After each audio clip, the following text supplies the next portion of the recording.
Quoi fait YouTube? Alors, je te fais une petite vidéo là pour te lire euh, quelques passages que j'ai sélectionnés d'un chapitre du livre que je viens d'acheter.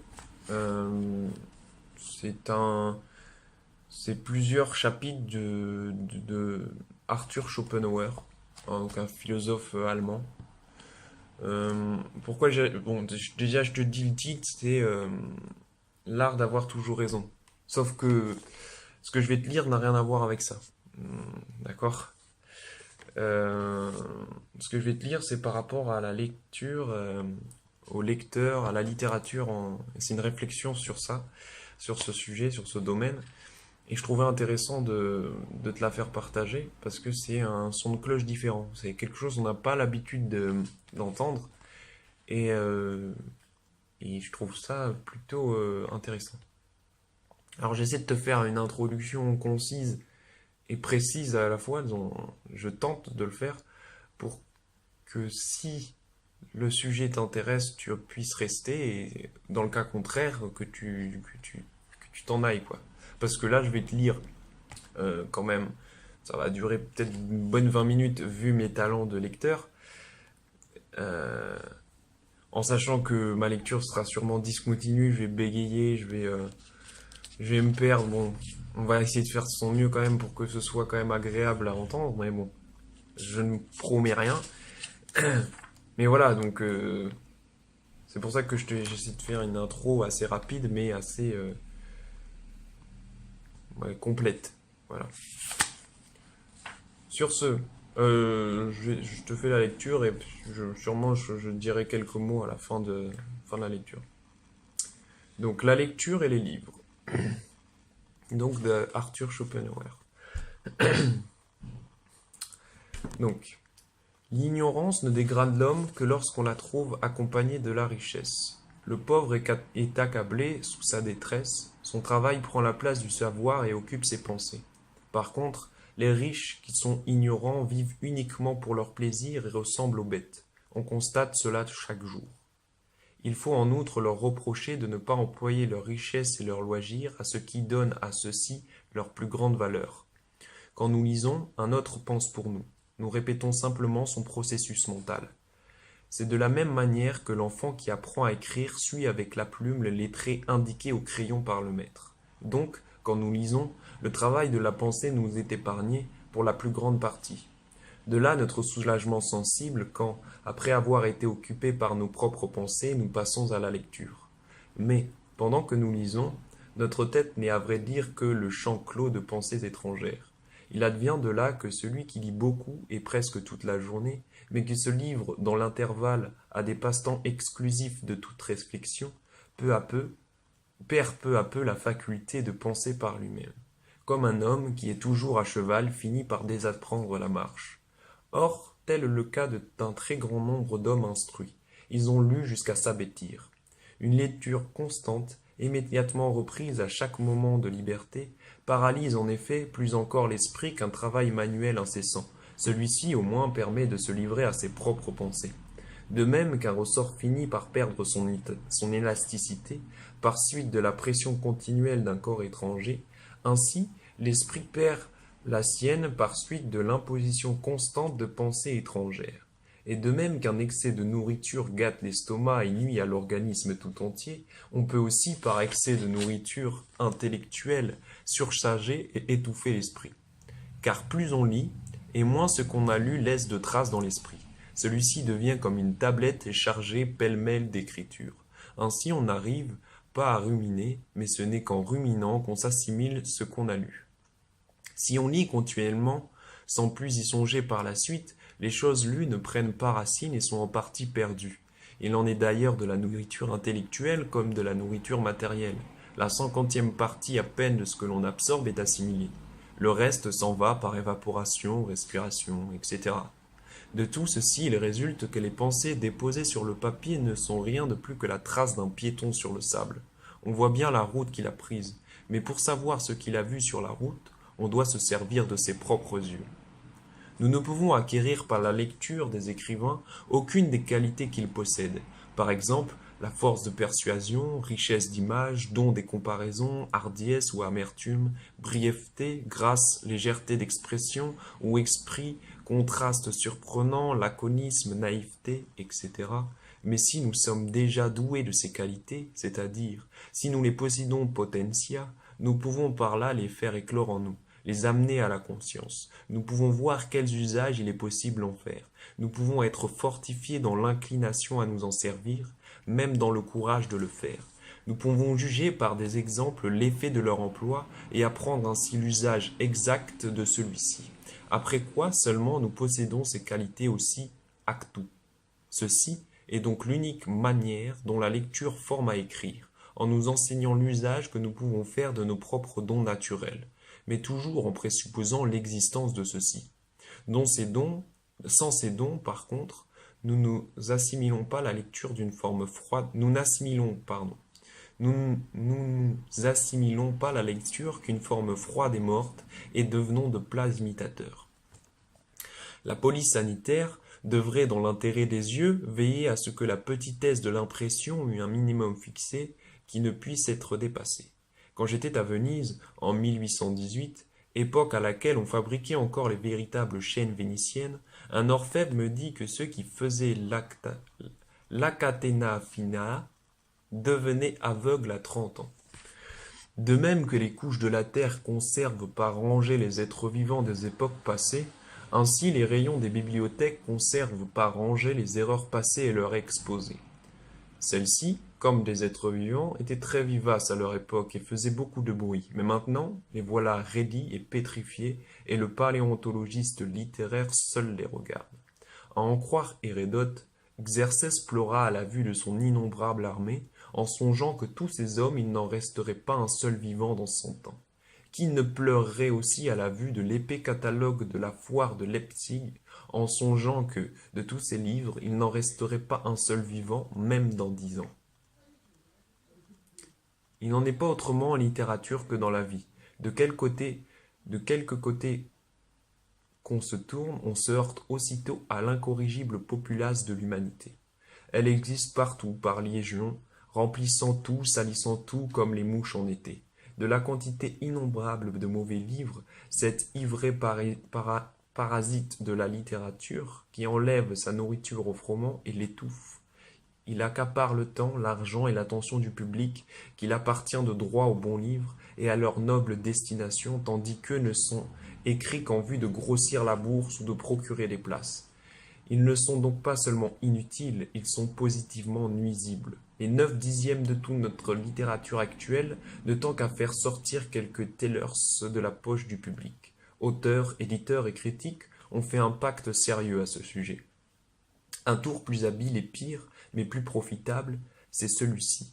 Littérateurs, écrivains, faméliques et à la douzaine ont réussi contre le bon goût et la vraie culture de l'époque à mener le monde élégant en laisse, en le dressant à lire à temps toujours la même chose, toujours les nouveautés, pour y trouver dans les réunions de société un sujet de conversation. Ce but est atteint par de mauvais romans et des productions analogues de plumes jadis fameuses, telles que celles de Spindler, des Bulwer, des Eugène Sue et autres. Je ne connais pas ces auteurs. Mais quel sort plus misérable que celui d'un pareil public bel esprit, qui se croit obligé de lire toujours le récent gribouillage de cerveaux plus qu'ordinaire n'écrivant que pour l'argent et qui par conséquent ne chôment jamais. Et, en revanche, les œuvres d'esprit rares et supérieures de tous les temps et de tous les pays, ce public ne les connaît que de nom. Le journal littéraire, avec ses gribouillages quotidiens fournis par des têtes ordinaires, est particulièrement un moyen habile de dérober au public esthétique le temps qu'il devrait, dans l'intérêt de sa culture, accorder aux véritables productions du genre. En conséquent, par rapport à notre sujet, l'art de ne pas lire est des plus importants. Il consiste à ne pas prendre en main ce qui de tout temps occupe le grand public, comme, par exemple, les pamphlets politiques ou religieux, les romans, les poésies, etc., qui font du bruit, qui ont peut-être même plusieurs éditions dans leur première et dernière année d'existence. Rappelez-vous, plutôt en cette occasion que celui qui écrit pour des fous trouve de tout temps un public étendu. Et le temps, toujours strictement mesuré, qui est destiné à la lecture, accordez-le exclusivement aux œuvres des grands esprits de toutes les époques et de tous les pays, que la voix de la renommée désigne comme telle et qui s'élève au-dessus du restant de l'humanité. Ceux-là seuls forment et instruisent réellement. Pour lire le bon, il y a une condition, c'est de ne pas lire le mauvais, car la vie est courte et le temps et les forces sont limités. On ne peut jamais lire trop peu de mauvaises choses et jamais assez de ce qui est bon. Les mauvais livres sont un poison intellectuel, ils détruisent l'esprit, parce que les gens, au lieu de lire ce qu'il y a de meilleur dans toutes les époques, ne lisent que les dernières nouveautés, les écrivains restent dans leur cercle étroit des idées en circulation, et l'époque s'embourbe toujours plus profondément dans sa propre fange. On écrit des livres sur tel ou tel grand esprit de l'Antiquité, et le public les lit. Mais il ne lit pas le grand homme lui-même, il ne veut lire que ce qui est fraîchement imprimé, parce que simili simili gaudet, désolé pour le latin, et que l'aride et fade bavardage d'un plat écrivain de nos jours lui est plus approprié et plus agréable que les pensées du grand esprit.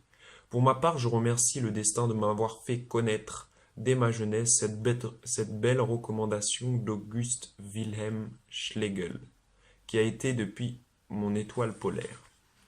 Lisez attentivement les anciens, les véritables anciens. Ce que les modernes en disent ne signifie pas grand-chose. Oh, comme une tête ordinaire est donc semblable à une autre, comme elles sont toutes clouées dans le même moule, comme chacune, dans le même cas, pense la même chose et rien d'autre. Ajoutez à cela leur basse vue personnelle. Et un public stupide lit l'indigne bavardage de tels drôles uniquement parce qu'il sort tout chaud de l'impression, tandis qu'il laisse les œuvres des grands esprits dormir sur les planches des bibliothèques. On a peine à croire à la folie et à l'absurdité du public qui néglige les plus nobles et les plus rares esprits en tout genre de toutes les époques et de tous les pays pour lire les élucubrations quotidiennes des cerveaux ordinaires qui éclosent chaque année en foules innombrables comme les mouches, et cela parce qu'elles ont été imprimées aujourd'hui et sont encore humides de la presse.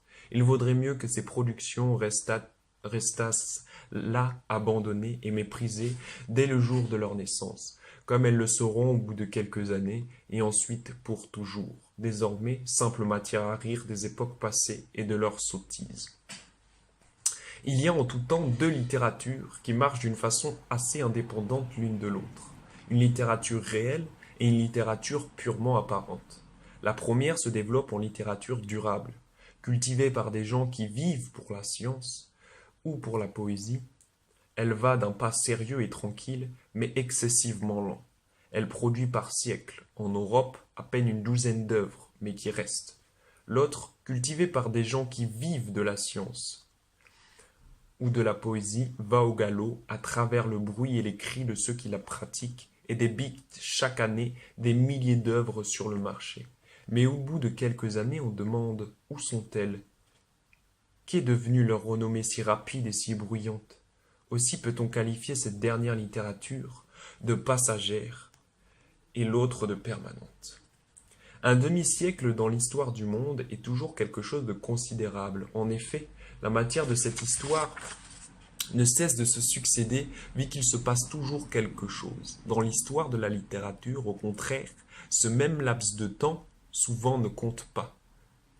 C'est que rien ne s'est produit. Entre parenthèses, les tentatives sans valeur n'existent pas. On est donc au même point que 50 ans plus tôt. Donc là, je te fais un rapide... une ellipse. Ça se dit ça? Ouais, je saute un passage. En fait, là, il prend un exemple... il prend l'exemple de Kant pour soutenir son propos. Voilà. Et des philosophes qui ont succédé à Kant, entre guillemets.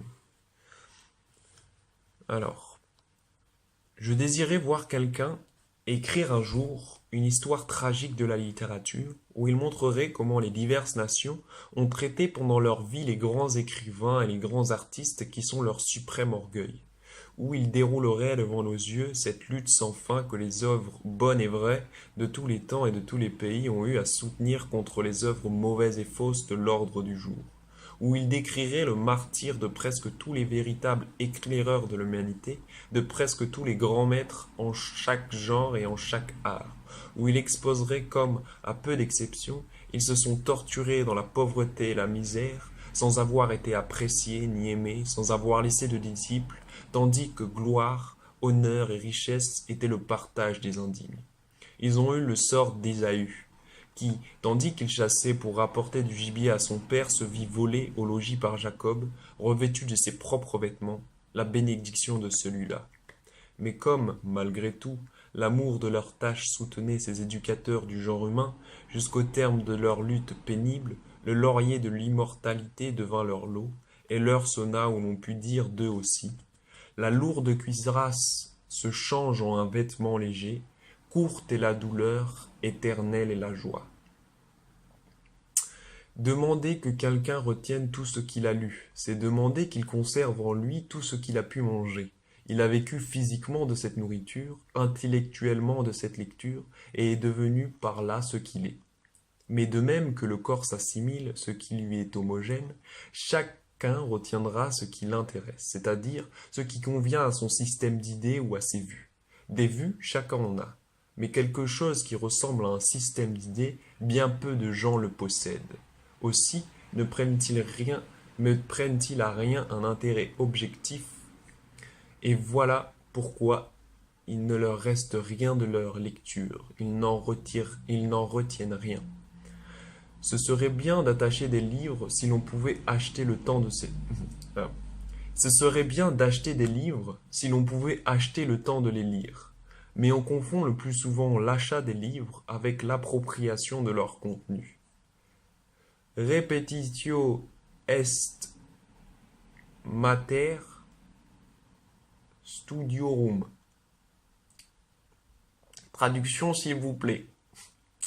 Il faut relire 2 fois de suite chaque livre important parce que, d'une part, on saisit mieux la seconde fois les choses dans leur ensemble et qu'on ne comprend bien le commencement que lorsqu'on connaît la fin. Et d'autre part, parce qu'on y apporte la seconde fois une autre disposition d'esprit et une autre humeur que la première, ce qui modifie l'impression. C'est comme si on voyait un objet sous une autre lumière. Les œuvres sont la quintessence d'un esprit. Celui-ci fût-il le plus grand, elles seront toujours infiniment supérieures à sa conversation, tiendront lieu d'une façon générale, et en somme la surpasseront de beaucoup. Même les esprits d'une tête médiocre peuvent être instruits et intéressants, parce qu'ils sont la quintessence, le résultat, le fruit de sa pensée et de ses études, tandis que sa conversation est insuffisante pour nous. Aussi peut-on lire des livres de gens qu'on ne trouverait aucune satisfaction à fréquenter. Et voilà pourquoi une haute culture intellectuelle nous amène peu à peu à nous complaire presque exclusivement aux livres et à délaisser les hommes. Je relis cette phrase, elle fait écho à Ernesto, tiens. Voilà pourquoi une haute culture intellectuelle nous amène peu à peu à nous complaire presque exclusivement aux livres et à délaisser les hommes. Il n'y a pas de plus grand rafraîchissement pour l'esprit que la lecture des classiques anciens. Dès qu'on ouvre au hasard l'un d'entre eux, ne fût-ce que pour une demi-heure, on se sent aussitôt délassé, soulagé, épuré, élevé et fortifié. Il semble que l'on vient de se désaltérer à la source pure d'un rocher. Cet effet est-il dû à la perfection des langues anciennes ou à la grandeur des esprits dont le temps n'a ni entamé ni affaibli les œuvres? Peut-être aux 2 raisons ensemble. Mais je sais une chose. Si l'on doit cesser un jour d'apprendre les langues anciennes, comme on nous en menace, nous aurons une littérature nouvelle consistant en un gribouillage d'une barbarie, d'une platitude et d'une indignité sans pareil jusque-là. D'autant plus que la langue allemande, qui possède pourtant quelques-unes des perfections des langues anciennes, est dilapidée et massacrée à l'envi et méthodiquement par les infâmes écrivailleurs du temps présent. De sorte que, appauvrie et estropiée, elle tombe peu à peu à l'état de misérable jargon. Il y a deux histoires, l'histoire politique et celle de la littérature et de l'art. La première est celle de la volonté, la seconde celle de l'intellect. Aussi celle-là ne cesse-t-elle d'être angoissante, même terrible. Partout détresse, trahison, meurtre, horreur. Celle-ci, au contraire, est constamment satisfaisante et gaie, comme l'intellect isolé, même quand elle enregistre des erreurs. Sa branche principale est l'histoire de la philosophie. Cette dernière en est quelque sorte sa base fondamentale qui résonne jusque dans l'autre histoire, et y dirige aussi l'opinion à fond. Or, c'est l'opinion qui gouverne le monde. La philosophie, bien comprise, est donc la force matérielle la plus puissante, mais elle n'agit que très lentement. Voilà. Je te ferai aucun commentaire parce que j'ai pas envie de t'influencer sur ce qu'il y a à penser de ça. Mais voilà, bon après j'espère que ça a été assez clair. Je sais pas si j'ai assez articulé. J'ai essayé de faire au mieux, hein. Bref, t'as vu? Quand même, c'est putain, ça laisse à réfléchir quand même, non? Tu peux pas lire ça là en te disant, en ne te disant rien. Bref, sur ce YouTube, Narbis.